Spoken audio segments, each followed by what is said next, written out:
नाज़रीन अस्सलाम वालेकुम। ज़ेड न्यूज़ के ख़बरनामे में आपका इस्तकबाल है। मैं सलमान ख़ान। आगे बढ़ने से पहले सुर्ख़ियों पर नज़र डालते हैं। ये मरकज़ी बजट है, तेलंगाना का नहीं। किशन रेड्डी का बयान। कहा, स्कीमों के ज़रिए तेलंगाना को होगा फ़ायदा। अगर हिम्मत है तो बग़ैर सिक्योरिटी के लागत चला आओ। KTR का रेवंत रेड्डी को जवाब। अगर दिल्ली में हमारे MLAs जीतेंगे तो हम तेलंगाना, बिहार और महाराष्ट्र की तरह दिल्ली में भी अवाम के मसाइल हल करेंगे। बैरिस्टर अवैसी की प्रेस कॉन्फ्रेंस। हैदराबाद में पुलिस पर फायरिंग का वाक़या। 80 वारदातों में मुलविस मुलजिम गिरफ्तार। हैदराबाद और तेलंगाना भर में सर्दी का अख्ताम। दर्जे हरारत में देखा जा रहा है इजाफा। हैदराबाद के किशन बाग में वाक़ एक इमारत में लगी आग, कोई जानी नुकसान नहीं। तेलंगाना के मंचिर्याल ज़िले में दूसरे दिन भी शेर की मौजूदगी से मुकामी अवाम में सनसनी। अब पेश है खबरों की तफसील। मरकज़ी बजट को लेकर तेलंगाना की सियासी जमातों में हलचल है और BJP पर तनकीद की जा रही है।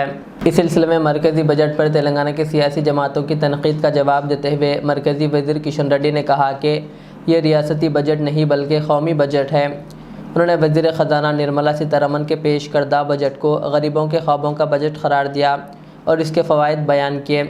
किशन रेड्डी ने कहा, 12 लाख रुपए तक की आमदनी पर इनकम टैक्स से छूट गरीबों के लिए बड़ी राहत है। उन्होंने कहा कि बजट में MSME छोटी और दरमियानी सनतों के लिए 1.5 लाख करोड़ रुपए मुख्तस किए गए हैं, जिसका फ़ायदा तेलंगाना को भी होगा। इसके अलावा स्टार्टअप्स के लिए 10,000 करोड़ रुपए रखे गए हैं। उन्होंने मज़ीद कहा कि रियासती हुकूमतों को 50 साल के लिए बग़ैर सूद के क़र्ज़ दिए जाने से तेलंगाना को भी बड़ा फ़ायदा होगा, इसलिए इसे 10,000 करोड़ रुपए मिलेंगे और इसे अमृत स्कीम के तहत भी फ़ंड्स दिए जाएंगे।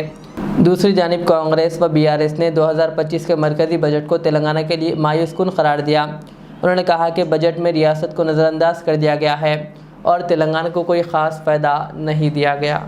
కొంతమంది ఇంతకుముందే చర్చలో చూస్తా ఉన్నాము, ఇది తెలంగాణకి ఏమి ఇచ్చారని. ఇది కేంద్ర ప్రభుత్వ బడ్జెట్, రాష్ట్ర ప్రభుత్వ బడ్జెట్ కాదు. కేంద్ర ప్రభుత్వం ప్రవేశపెట్టినటువంటి బడ్జెట్ లో 95% తెలంగాణ కూడా అన్ని పథకాలలో శివభాగంగా ఉంటుంది. ఉదాహరణకు MSME చెప్పినట్టు ఈరోజు తెలంగాణలో వచ్చే 5 ఏళ్లలో 1,50,000 కోట్ల రూపాయలు MSMEలకు తెలంగాణలో కూడా మరి లబ్ధి చేకూరబోతా ఉంది. 10 లక్షలకు పైగా MSMEలు తెలంగాణలో ఉన్నాయి. వాటికి ఈరోజు ప్రవేశపెట్టినటువంటి బడ్జెట్ లో లబ్ధి చేకూరుతుంది. అదేవిధంగా 27 రంగాలలో స్టార్టప్ కంపెనీలు ఈరోజు దేశంలో ఉన్నాయి. మరి దానికోసం ఈరోజు 10,000 కోట్లతో ఫండ్ ఆఫ్ ఫండ్స్ అనేటువంటి కార్యక్రమాన్ని కూడా ఏర్పాటు చేయడం జరిగింది. దీనివల్ల తెలంగాణలో ఉన్నటువంటి స్టార్టప్ కంపెనీలకు కూడా లబ్ధి చేకూరుతుంది. అదే కాకుండా ఈరోజు డెవల్యూషన్ కింద తెలంగాణకు రావాల్సినటువంటి నిధులు కూడా ఈ బడ్జెట్ ద్వారా పెరగనున్నది. రాష్ట్రాల యొక్క పన్నుల యొక్క వాటా శాతము. అంతేకాకుండా ఈరోజు తెలంగాణకు కూడా 50 సంవత్సరాలకు సంబంధించి వడ్డీ రహిత రుణాలు తెలంగాణలో కూడా లబ్ధి చేకూరబోతుంది. నేను ఒకటే మనవి చేస్తాను, కేంద్ర ప్రభుత్వము ఏ సంస్కరణలు తీసుకొచ్చినా దాని యొక్క లబ్ధి తెలంగాణ ప్రజలకు, తెలంగాణ రాష్ట్రానికి, తెలంగాణ అభివృద్ధికి తప్పకుండా భాగస్వామ్యం ఉంటుందనే విషయాన్ని సందర్భంగా మనవి చేస్తున్నాను. तेलंगाना में BRS और कांग्रेस के दरमियान लफ्जी जंग का सिलसिला जारी है। वज़ीर आला रेवंत रेड्डी ने कहा था कि अगर KCR में दम है तो वो असेंबली में आकर बहस करें, फार्म हाउस पर बैठकर बात क्यों कर रहे हों, जिस पर KTR ने वज़ीर आला को जवाब दिया। कहा, अगर दम है तो सिक्योरिटी के बगैर लागा चरला आओ रेवंत रेड्डी।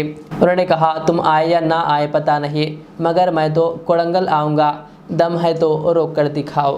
స్పెయిన్ ఈ కాడ నుంచి నీకు సినిమా ఉన్నది ముంగట నేను అంటున్నా రేవంత్ రెడ్డిని అసెంబ్లీకి రా కేసీఆర్ అంటుండు.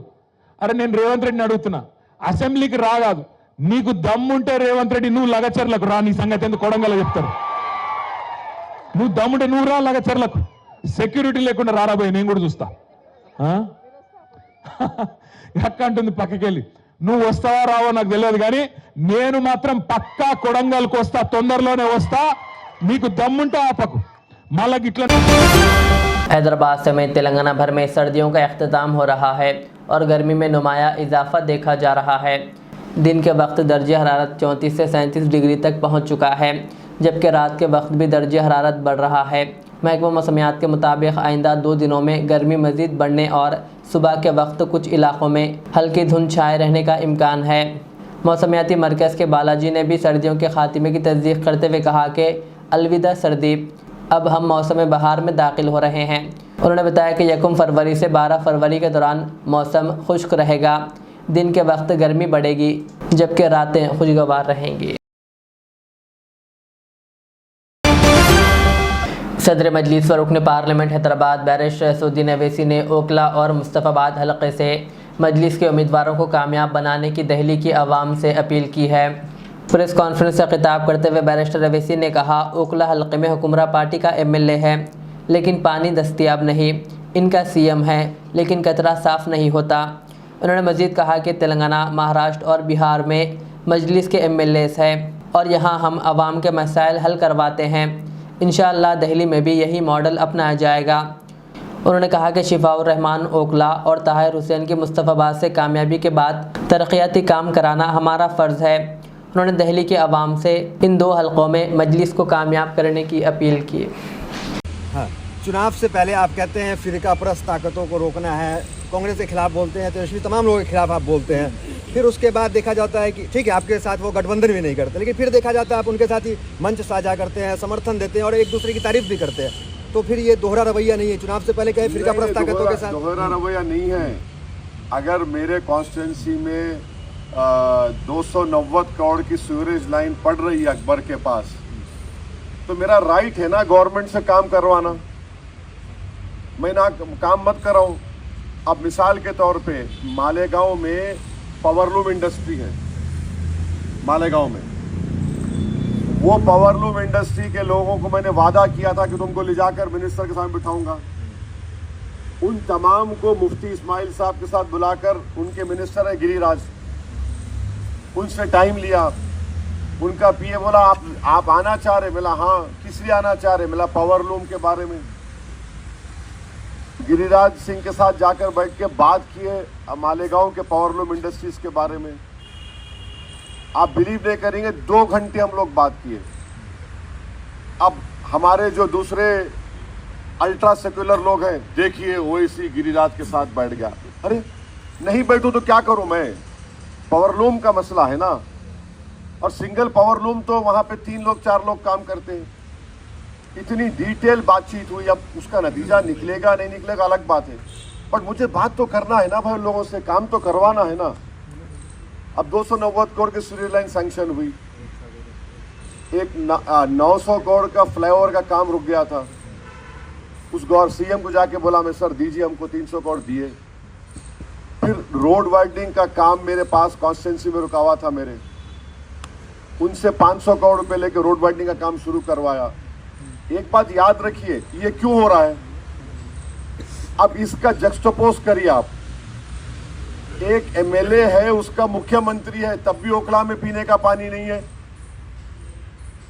एक MLA है, उसका मुख्यमंत्री है, कचरा साफ नहीं होता है। ये इसको बोलते कि आप अपना काम करा रहे from a power of strength. आपके पास पावर है और उनको मालूम कि भाई इनको साथ लेके चलना है, हम साथ लेके चल रहे। काम तो करवाना है ना, डेवलपमेंट अगर मैं नहीं कराऊंगा तो कैसा होगा बताइए? तो डेवलपमेंट कराना है। अब जो रूलिंग पार्टी के साथ रह के भी नहीं करवा रहा है तो फिर more the reason for Shifa to win. तो ये कोई उनसे कॉम्प्रोमाइज की बात नहीं हो रही है, तो याद रखिए आप। हमारा स्टैंड वो था और डेफिनेट है, इसीलिए हम महाराष्ट्र में उनके खिलाफ भी लड़े। मगर वो डेवलपमेंट तो हमको करवाना है, इसीलिए तो हम जीतते हैं। ऐसा नहीं है कि इतने सालों से जीत रहे हैं तो खाली भाषण पे नहीं जीतते हैं, होगा वो भी एक रीजन, बट जमीन पे तो काम तो करवाना है ना। शहर हैदराबाद के गच्चीबौली इलाके में फायरिंग का वाक़या पेश आया जिसमें एक पुलिस एहलकार ज़ख्मी हो गया। तफसीलात के मुताबिक गच्चीबौली के एक पब में फायरिंग के वाक़े में पुलिस ने 80 वारदातों में मुलविस आदि मुजरिम प्रभाकर को गिरफ्तार कर लिया। इत्तला मिलने पर CCS टीम मौके पर पहुंची मगर मुलजिम ने फायरिंग कर दी जिससे हेड कांस्टेबल वेंकट राम रेड्डी ज़ख्मी हो गए। इसके बावजूद पुलिस ने मुलजिम को पकड़ने में कामयाबी हासिल की। ज़ख्मी कांस्टेबल को इलाज के लिए अस्पताल मुंतकिल कर दिया गया जहां कमिश्नर पुलिस ने इनकी इयादत की। पुलिस के मुताबिक प्रभाकर गुज़िश्ता 2 साल से मफरूर था और हमेशा मास्क पहनकर वारदात अंजाम देता था। मोइनाबाद में हालिया सरक़े के बाद इसके फिंगरप्रिंट्स मिले जिसके बाद CCTV फुटेज की मदद से इसकी तलाश जारी थी। कल एक पब में इसकी मौजूदगी की इत्तला पर पुलिस वहां पहुंची जहां हालत नशे में इसने पुलिस पर फायरिंग कर दी। पुलिस ने बाउंसर्स की मदद से इसे गिरफ्तार कर लिया और इसके पास से 2 बंदूकें और 23 कारतूस बरामद कर लिए।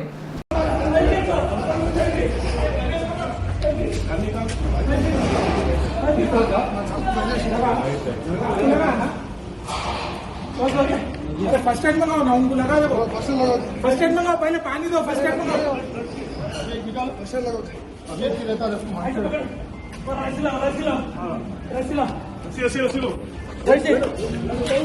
नीचे सुना दो, नीचे सुना दो, नहीं छोड़ना, नहीं छोड़ना।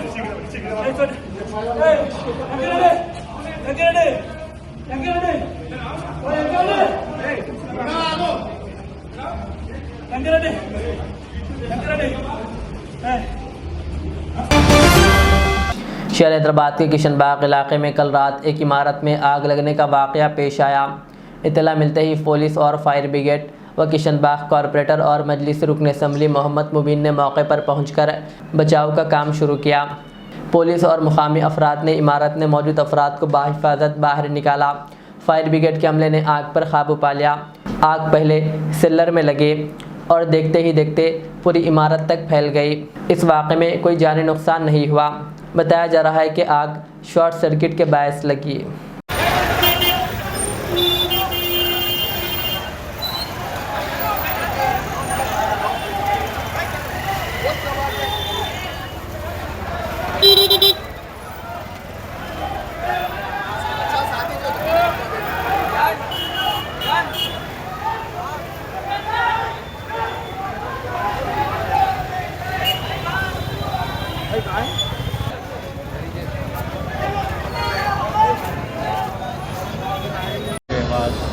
किशनबाग चौराहा से थोड़ा आगे एक कॉम्प्लेक्स के अंदर अचानक आग लग गई।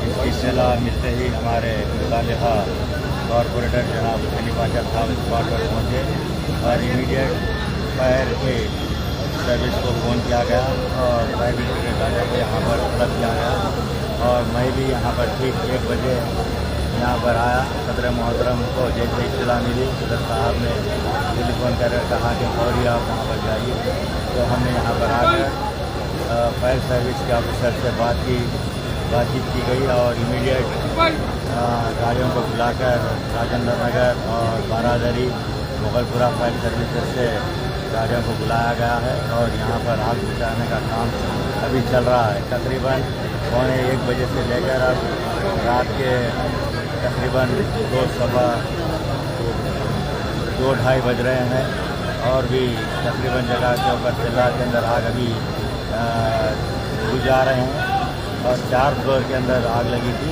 बुझाया गया, लेकिन कोई ऐसा जानी नुकसान नहीं हुआ। जो घर के अंदर लोग थे उनको इमीडिएट यहाँ के हमारे इब्तदाई मजलिस से सदूर मुतमदीन यहाँ के नौजवान किशनबाग के तमाम उन लोगों को घर से बाहर निकाला गया और बाहिफाजत अल्हम्दुलिल्लाह कोई जानी नुकसान नहीं हुआ, लेकिन माली नुकसान काफ़ी ज़्यादा हुआ है। इसका अभी कोई अंदाज़ा नहीं लगाया जा सकता है क्योंकि अभी आग बुझाने में है। तकरीबन 2 घंटे से ये आग को बुझाया जा रहा है और जैसे ही इसका आग बुझेगी उसके बाद में कितना नुकसान हुआ क्या है उसका अंदाज़ा लगा बताया जा सकता है। लेकिन मैं अल्लाह का शुक्र अदा करता हूँ कि किसी जानी नुकसान नहीं हुआ। और मैं ख़ास तौर से हमारे फायर ब्रिगेड का ऑफिसर वगैरह जो भी यहाँ पर इमीडिएट तशरीफ़ लेकर आए उन तमाम का मैं तहे दिल से शुक्रिया अदा करता हूँ, क्योंकि हम लोग काफ़ी मेहनत कर आग को बुझाने के लिए कोशिश कर रहे हैं और गाड़ियाँ भी जब इमीडिएट तलब किया जा रहा है। तो लिहाजा मैं जो मकान मालिक है हम उनके साथ बराबर के शरीक हैं, क्योंकि बहुत ज़्यादा नुकसान हुए हैं और इसका अंदाज़ा भी पता नहीं लगा। लिहाजा मैं यहाँ के तमाम नौजवानों का और हमारे मजलिस के सदर मतमसीन का तमाम का मैं शुक्रिया अदा करता हूँ कि हर वक्त वो लोग यहाँ पर पहुँच कर आग को काबू पाने में कामयाबी हासिल की। शुक्रिया।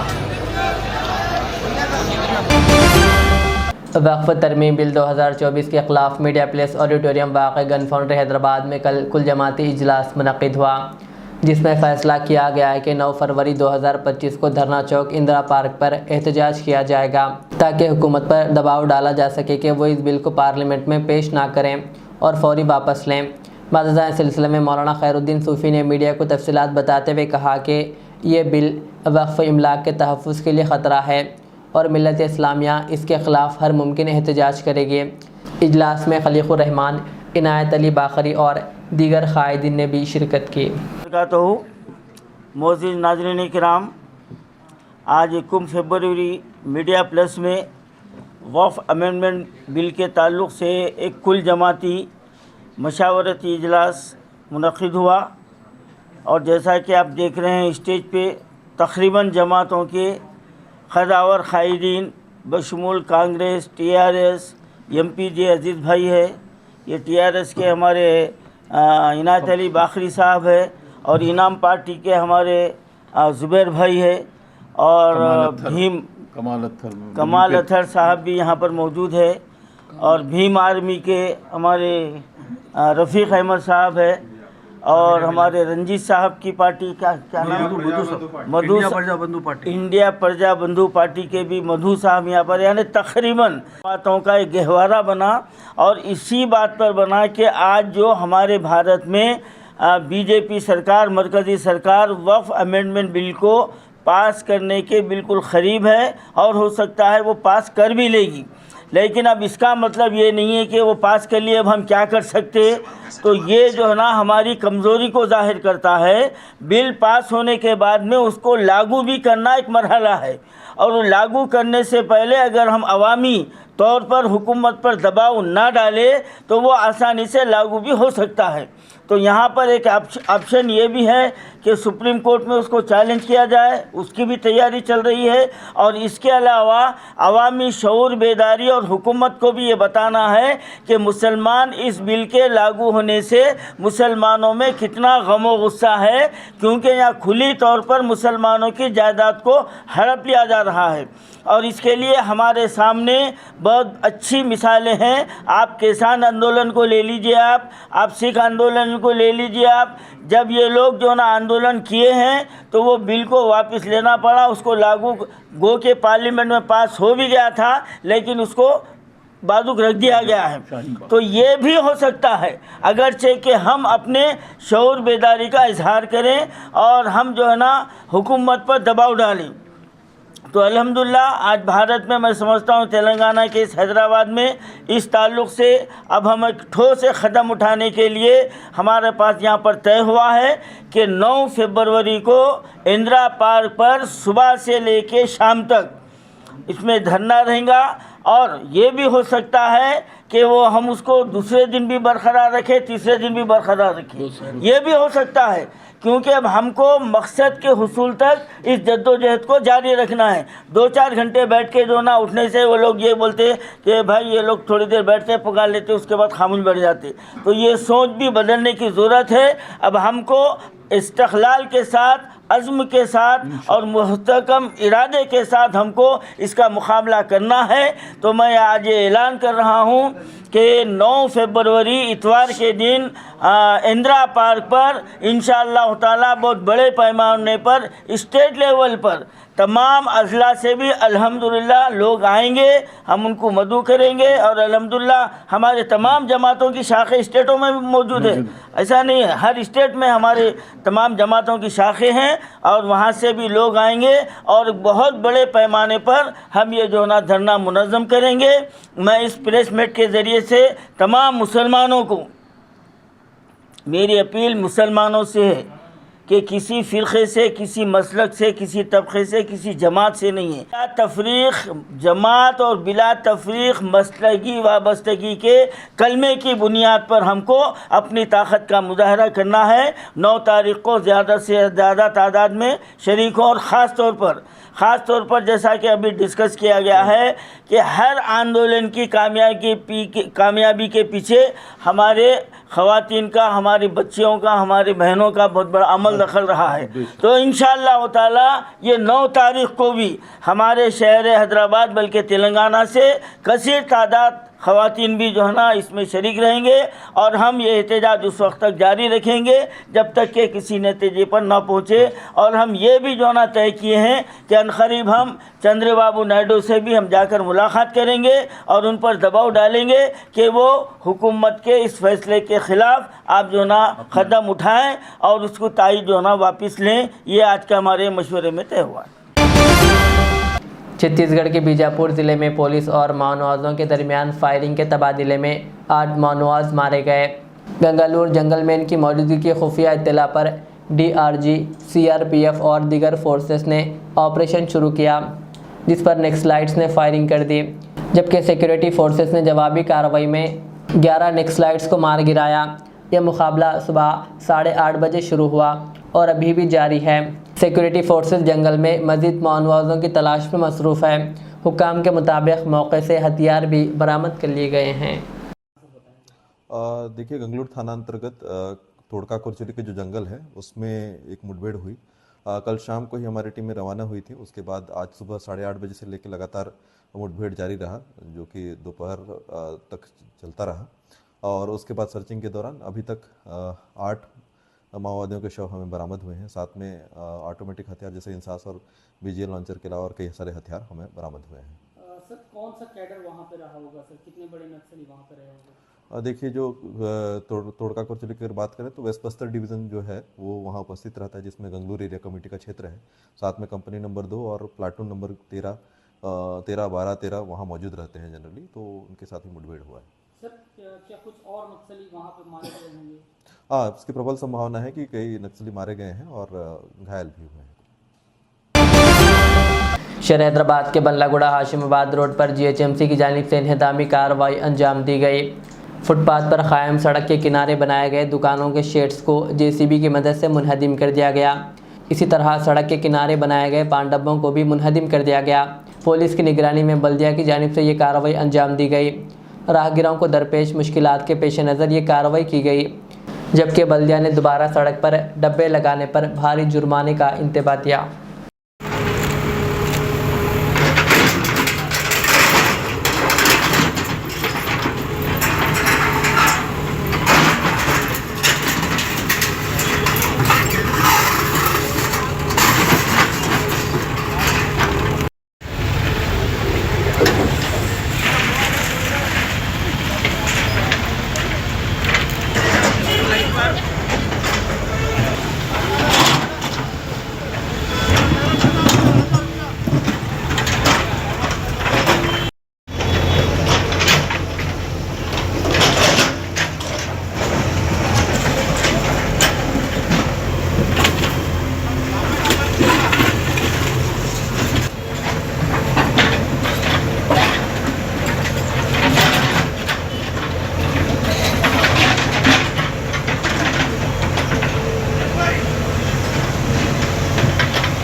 ये हाशिमाबाद में जो रोड वाइंडिंग का काम चल रहा है बहुत अच्छा चल रहा है काम, और इसमें सारी आवाम को चाहिए कि हर कोई सपोर्ट करे, क्योंकि ये रोड वाइंडिंग का काम होने से क्या है पब्लिक को सहूलत होगी और डेवलपमेंट आएगा। और जल्द से जल्द ये साफ होगा तो क्या और एक ट्रैक रोड बढ़ जाती रोड डाल देने से क्या है, आवाम को ट्रैफिक जाम नहीं होंगी और सहूलतें होंगी, एक्सीडेंट्स कम होंगे। और पब्लिक को चाहिए कि हर किसी का जो डेवलपमेंट के लिए सपोर्ट करे और कोई डिस्टर्ब ना करे। उसमें क्या होगा, ये अपने लिए अपने एरिया का डेवलपमेंट होगा। जल्द से जल्द क्या है, यहाँ पे अपने हर किसी को ये सोच आने चाहिए कि भाई अपने पास डेवलपमेंट आने से हर किसी का फायदा होगा। कौन से एरिया में चल रहा था? ये हाशामाबाद चन्नानगुट्टा बल्लागुड़ा रोड। कुछ लोग पहले भी निकाल दिए थे ऑलरेडी, तो ये मतलब सपोर्ट में थे या डर के निकाले? नहीं, सपोर्ट में ही निकाले।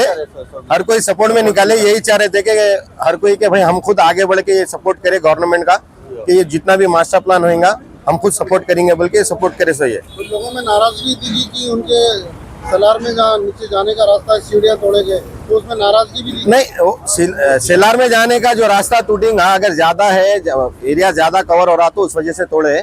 उसके बाद उन्हें सेलार में जाने का जितना रास्ता चाहिए उतना बना ले सकते ना, उसमें कोई डिस्टर्ब नहीं है, कोई प्रॉब्लम नहीं है ना। अगर हद से ज्यादा निकले हुए रहेंगे तो रोड डालने के लिए भी प्रॉब्लम होंगी। अभी तोड़े तो GHMC और वन पुलिस भी थी। हाँ, GHMC ऑफिसर्स थे, पुलिस भी थी और यहाँ के जितने भी लैंडलॉर्ड्स है वो पूरों का सपोर्ट था और हर कोई सपोर्ट करे। यहाँ पे कोई डिस्टर्ब नहीं हुआ, पीसफुल हो गया पूरा यहाँ पे। प्रॉपर्टी के हिसाब से तोड़े या इलीगल भी तोड़े जा? नहीं, प्रॉपर्टी के हिसाब से। जो इलीगल कोई नहीं तोड़े, प्रॉपर्टी जितना भी प्रॉपर्टी है उनकी छोड़ के उसके आगे का जितना भी हिस्सा है जो इंक्रोचमेंट का जो भी था वो पूरा तोड़ दिया। शेड्स वगैरह तो हर कोई अपना अपना पहले का पहले निकाल लिए, बाकी का वो तोड़ने में सपोर्ट भी करेंगे, आगे बताए कि यहाँ से तोड़ो बोलकर बताए।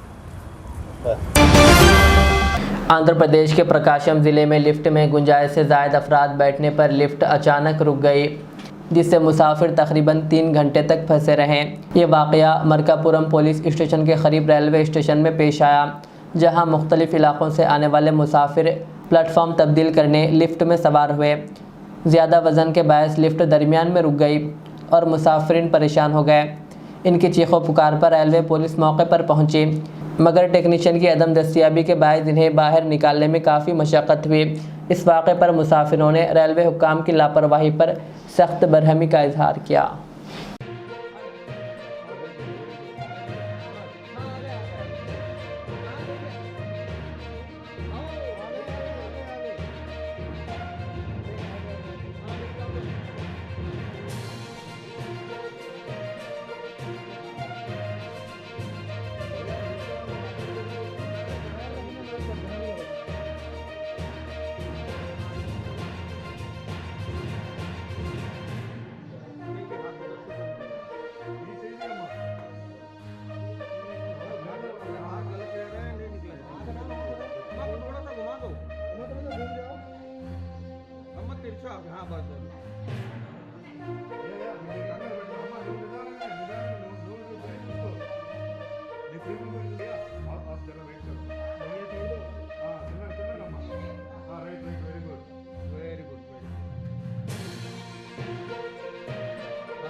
तेलंगाना के मंचिर्याल ज़िले में दूसरे दिन भी शेर की मौजूदगी से सनसनी देखी गई। मुकामी अफराद ने बताया कि ये शेर बेलमपल्ली गांव के करीब एक स्कूल के पास देखा गया।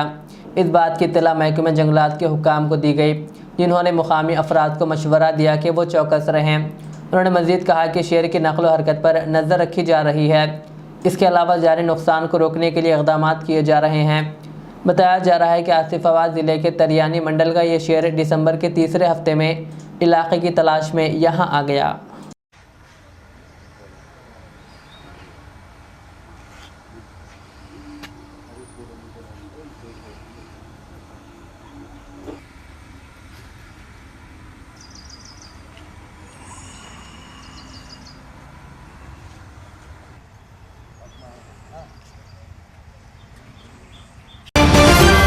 शहर हैदराबाद के मासब टैंक में वाक़ पोचम्मा बस्ती में डॉक्टर BR अम्बेडकर के मुजस्समे पर फूल माला डालकर ख़राज अक़ीदत पेश किया गया। इस मौके पर TNGOs union school education department Hyderabad के सदर KR राजकुमार, रविंदर, अब्दुल्ला और बालाजी के अलावा दीगर भी मौजूद थे। आखिर में सुर्खियाँ और एक बार, ये मरकज़ी बजट है, तेलंगाना का नहीं, किशन रेड्डी का बयान। कहा स्कीमों के जरिए तेलंगाना को होगा फ़ायदा। अगर हिम्मत है तो बगैर सिक्योरिटी के लागत चरला आओ, KTR का रेवंत रेड्डी को जवाब। अगर दिल्ली में हमारे एमएलए जीतेंगे तो हम तेलंगाना, बिहार और महाराष्ट्र की तरह दिल्ली में भी आवाम के मसाइल हल करेंगे। बैरिस्टर अवैसी की प्रेस कॉन्फ्रेंस। हैदराबाद में पुलिस पर फायरिंग का वाकया, 80 वारदातों में मुलविस मुलजिम गिरफ्तार। हैदराबाद और तेलंगाना भर में सर्दी का अख्ताम, दर्जे हरारत में देखा जा रहा है इजाफा। हैदराबाद के किशनबाग में वाक़ई एक इमारत में लगी आग, कोई जानी नुकसान नहीं। तेलंगाना के मंचिर्याल जिले में दूसरे दिन भी शेर की मौजूदगी से मुकामी अवाम में सनसनी। ये थी आज की दिन भर की हमारी खबरें। मुझे इजाज़त दीजिए। हमारे इधर चैनल को यूट्यूब पर सब्सक्राइब, फेसबुक पर लाइक शेयर ज़रूर करें। अल्लाह हाफिज़। Al Riyaz tours and travels, Najad Riyaz health care clinic, Mustafa Nagar, Falaknuma, Hyderabad. Air ticketing international और domestic, visa endorsement, immigration, passport दाखिल करने में ताउन, विजिट वीज़ा और उम्रा वीज़ा के लिए हमसे रब्त करें। वेस्टर्न यूनियन और मनीग्राम के साथ साथ दीगर सहूलियात भी मौजूद। Proprietor Mohammad Riyaz Ahmed, Al Riyaz tours and travels. खिदमत का मौका दें, आपका इत्मीनान हमारी कामयाबी। Modern trends readymade menswear collection पेश करते हैं आपके लिए आला अक़साम व मियारी मलबूसात। हमारे यहाँ formal, party wear, jeans, T shirt और ट्रैक पैंट्स के वसी वैरायटीज दस्तयाब है। इसके अलावा मर्दाना घड़ियाँ, सन ग्लासेस और मियारी जूतों का शानदार कलेक्शन भी। ऑर्डर्स पर इम्पोर्टेड अशिया भी हासिल की जा सकती है, तो देर किस बात की, आज ही चले आएँ। हमारा पता है मॉडर्न ट्रेंड्स, बीबी का चश्मा रोड, टिकलकुंटा, फलकनुमा, हैदराबाद। मज़ीद मालूमात और राब्ते के लिए प्रोपरेटर मोहम्मद इमाद अहमद से रब्ता करें। 9959541435।